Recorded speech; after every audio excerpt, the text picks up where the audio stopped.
Hi there, this is Jody Ann, and I'm coming to you from my deck again. It's kind of pretty out here. A little bit warm, but it's cool.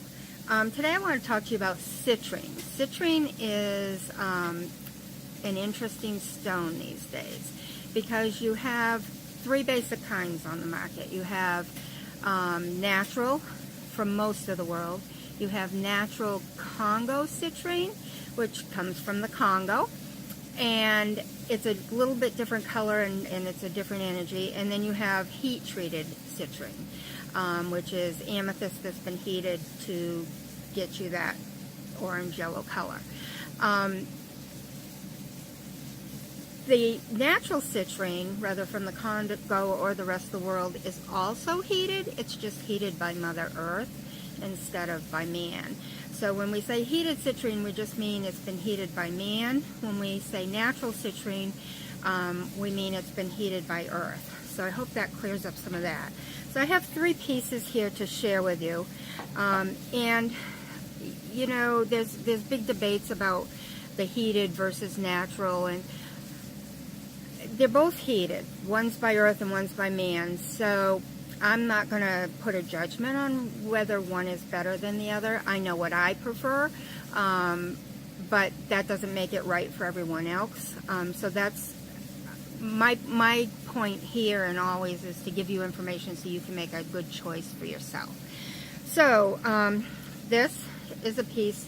It's a beautiful, what they call a tooth. And that's one of the clues that citrine, well, it's heated by the earth to get this pretty orange-yellow color. Doesn't naturally usually come in these teeth. So usually these teeth, that's more of an amethyst formation. Now, amethyst, citrine, quartz, and rose quartz are all quartz-based with different color inclusions and conditions for growing. So you would think they'd all grow the same, but it's not true. Like, you almost never see rose quartz in a point naturally. There's some rare ones around, but that's not how it naturally grows. Whereas clear quartz you see in points all the time. It's fabulous. It's, you know. So the other telltale sign is, well, you can see I'm holding it in the sun here, and while you can see it's beautiful color and it's transparent up here, down here it's not. It's opaque and it's white. So this one is a pretty kind of what I would almost call an amber color. It's got a little bit of brown, kind of almost a smoky citrine. Heated amethyst can go anywhere from this color yellow to, it can be a little bit lighter than this, but it can also go much darker. Like, they come out like, what do they call it, Madeira, or kind of a brownish red, I guess. And they're beautiful. I mean, this one's got some, if you see it out here in the sun, I mean, it's just gorgeous.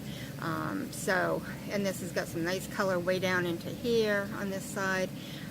But even though they didn't sell it to me this way, because a lot of sellers don't disclaim what they got, I'm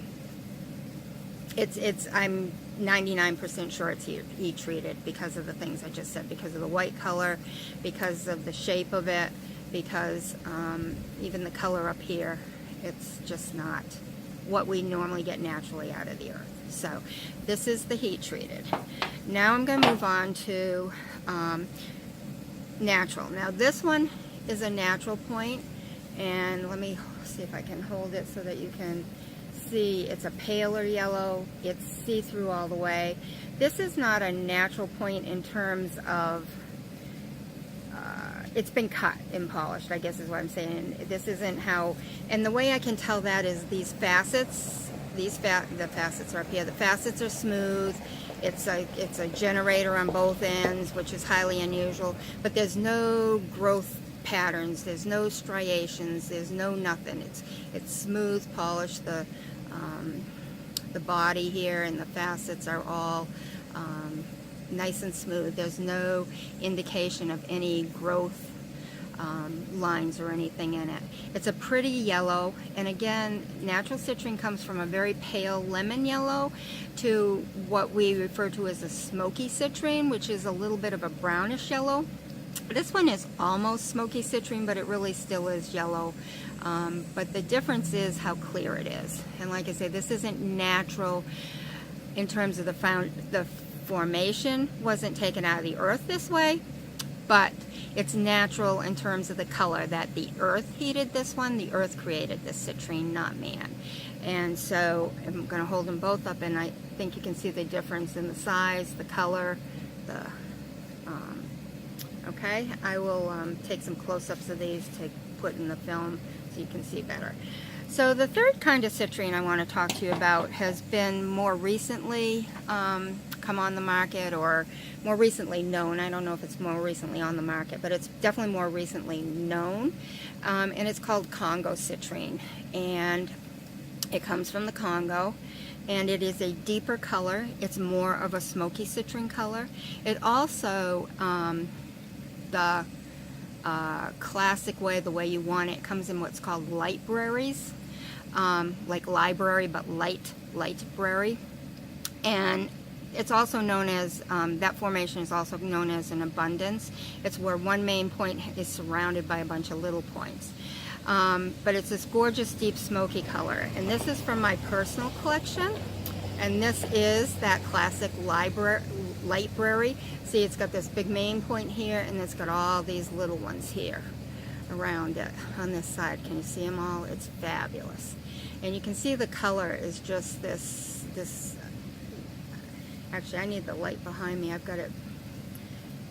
See the color? See how beautiful it is? It's just this gorgeous smoky. It's sparkly. It's clear. You can totally see through it. There's some, and there's actually a phantom in this main one. There's also some veils. And then this backside, this is probably where it was attached, where it was growing. It's not as pretty, but that's the place where I would sit it to, you know, display it like this. Like I said, this is my personal collection. So just to tell you the difference, this runs, because of its size, maybe $5, $6. Okay, it's your heated. It's got pretty color. It's got some nice. It's white on the back. This is a double. It's a double terminated, even though it's not natural. It's a double terminated, cut and polished, natural citrine. It's probably going to run closer to $15 to $20, depending on where you get it. It's got gorgeous color, which helps. I actually have some citrine that I got that's so light you can barely see the color. The only way you can really see it is to put it against something white, but that's still considered citrine. This is the Congo citrine. You'll notice there's no white on it. It's got this gorgeous deep smoky yellow color. It's the classic library or abundance formation. It's sparkly. It's beautiful. I can tell you I paid over $250 for this. Okay, so Congo citrine, even if it's just a piece, a chunk, a point, it's going to be more expensive than even natural citrine, and natural citrine is going to be more expensive than heat treated citrine. And the reason that is heat treated, we can you can get as much as you want. It's readily available. There's lots of people who are willing to create it. Natural citrine is becoming harder and harder to find naturally. You got to have the right conditions in the earth, and that's not something that can be manipulated. So it's more rare, and therefore it's going to cost more. My personal preference is to have a natural citrine that's also natural shape, that it's not cut and polished. And that's me. That's my personal preference. If you love cut and polish, go for it. They are gorgeous. That's just my natural preference. I like it how Mother Earth creates them. The Congo citrine, because it only comes out of one place and one mine, and it's this fabulous color. It's a deep color. It's got a fabulous energy, and especially when it comes in this library, it's expensive. It's expensive. You're going to pay for it if you want it, because there's only so much of it, and it's special. So I hope that helps you understand a little more about citrines. I do want to say, this is, like I said, this is my personal collection, and this is the classic library. I have some for sale that isn't this classic. They're just pieces. So in the mining, sometimes they're not kept intact like this, and so there'll be pieces that have, and they almost always have pieces broken off. They might be chunks, they might be points, they might be incomplete points. They're still going to be expensive. They're going to be up there with the natural citrine or more, even if they aren't this. But figure if I paid $250, over $250 for this, you know, a small piece is still going to be up there in price. They're going to run, you know, if you can get a piece for $10, you're doing good. They're going to run $20, $30 or more, $50, $60.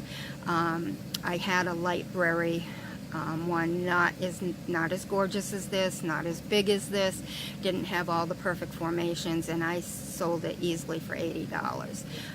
And that was a good deal for them as well. It was a good price, but I'd gotten a good price on it. I was sure of my source, so I tend to try not to gouge people. I want to be fair to everyone. So anyways, I hope this helps you understand citrine a little better and understand it. You know, if a seller doesn't tell you it's heated, don't get too upset with them. It's up to you to educate yourself, because I firmly wish my fellow sellers would educate themselves, but they don't. And so sometimes if they don't tell you, it's not because they're trying to be deceitful, it's because they just don't know. But don't be afraid to ask. And if, you know, if a seller gives you grief because you ask a question like that, then you don't want to buy from them, because you can ask me any question. If you're challenging me, I prefer you do it in private rather than on a post. But, you know, even if you challenge me, that's okay, because when I'm challenged, it makes me think, it makes me back up my facts and make sure, and I'm okay with that. And most honest sellers are going to feel that way. And that's my opinion. So I hope you have an awesome rest of your day. I'm going to get in out of this heat, and I will see you on the other side as we continue to uniquely rock it. Thanks.